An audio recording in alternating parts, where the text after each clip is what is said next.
दबाव बहुत ज्यादा था और ये घटता हुआ नहीं दिख रहा। सोनम वांगचुक के अनशन को तोड़ने का प्रयास भी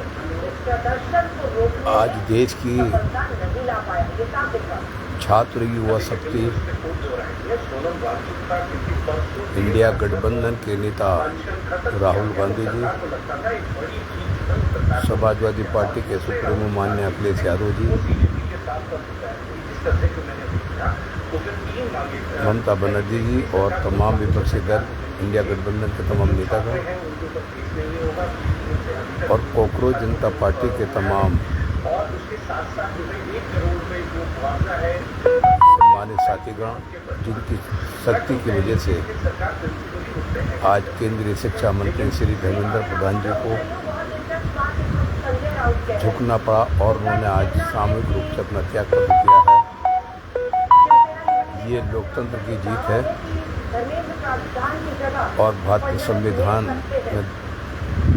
की रक्षा हुई है।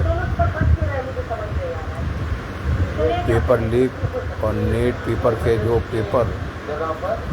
लीक हुए हैं और अन्य परीक्षाओं के जो पेपर लीक हुए हैं वो बहुत ही दुर्भाग्यपूर्ण है। ये छात्रों के भविष्य से खिलवाड़ हुआ है। इस आंदोलन के दौरान जो छात्र छात्राएं शहीद हुए हैं,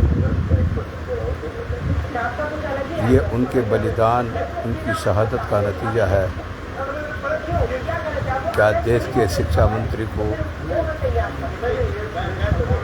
नैतिकता के आधार पर त्यागपत्र देना पड़ा है और हम मांग करते हैं कि केवल शिक्षा मंत्री के इस्तीफे से पारदर्शिता नहीं आएगी, बल्कि पूरी सरकार को त्यागपत्र देना चाहिए ताकि शिक्षा का व्यवसायीकरण न हो और एक समान रूप से सभी समाज के हर वर्ग के, हर धर्म के बच्चों को एक समान शिक्षा मिल सके। ये हमारी मांग है। आज देश की नौजवान शक्ति ने साबित कर दिया है कि 1972-73 में लोकनायक जयप्रकाश नारायण जी ने जो सत्य क्रांति का आगाज़ किया था, तब देश की प्रधानमंत्री जी को इस्तीफा देना पड़ा था। लेकिन आज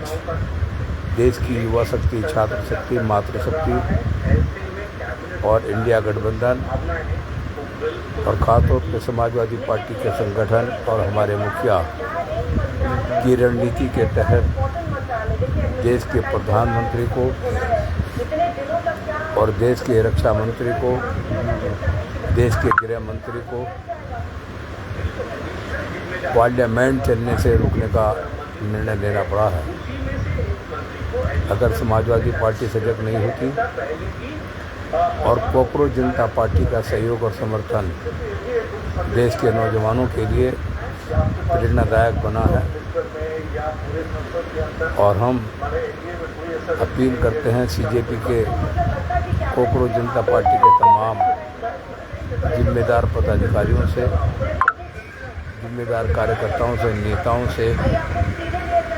कि अपनी एकजुटता, अपनी एकता, अपनी ताकत, अपनी शक्ति भारत के संविधान में प्रदत्त मौलिक अधिकारों के तहत परम पूज्य बाबा साहब डॉक्टर भीमराव अम्बेडकर जी ने जो अहिंसक आंदोलन का रास्ता दिखाया था और राष्ट्रपिता महात्मा गांधी ने जो सत्य अहिंसा के दम पर चलकर अंग्रेजों को भारत से भगाने का काम किया था, ठीक आज वही स्थिति और परिस्थितियाँ और समय, वही समय है, वही परिस्थितियाँ हैं। देश की युवा शक्ति को, देश की छात्र शक्ति को, देश की मातृ शक्ति को अपनी ताकत का एहसास कराते हुए इन काले अंग्रेजों को देश की सत्ता से भगाने का काम करना है। हम अपेक्षा करते हैं कि समाजवादी पार्टी आपके साथ आंदोलन में बराबर शरीक रही है और इस आंदोलन के दौरान जितने हमारे बच्चे शहीद हुए हैं, हमारी बेटियां शहीद हुई हैं या जिनको अपमान झेलना पड़ा है या जिन पर मुकदमे लागू हुए हैं, केंद्र सरकार उन तमाम मुकदमों को वापस ले और लाठीचार्ज करने वाले और लाठीचार्ज का आदेश देने वालों को तत्काल बर्खास्त किया जाए और इस आंदोलन के दौरान जो बहन बेटियां हमारे बच्चे शहीद हुए हैं उनके परिजनों को 1 करोड़ का मुआवजा दिया जाए, उनके परिवार के एक सदस्य को सरकारी नौकरी दी जाए, एक मकान दिया जाए और शिक्षा के अधिकार के तहत ये गारंटी दी जाए कि किसी भी परीक्षा में पेपर लीक नहीं होगा और जो पेपर लीक करेगा उसको आजीवन कारावास और आर्थिक दंड की सज़ा मिलनी चाहिए। ये हमारी मांग है। मैं अफजाल सैफी, पूर्व पार्षद दल नेता, नगर निगम मेरठ, समाजवादी पार्टी।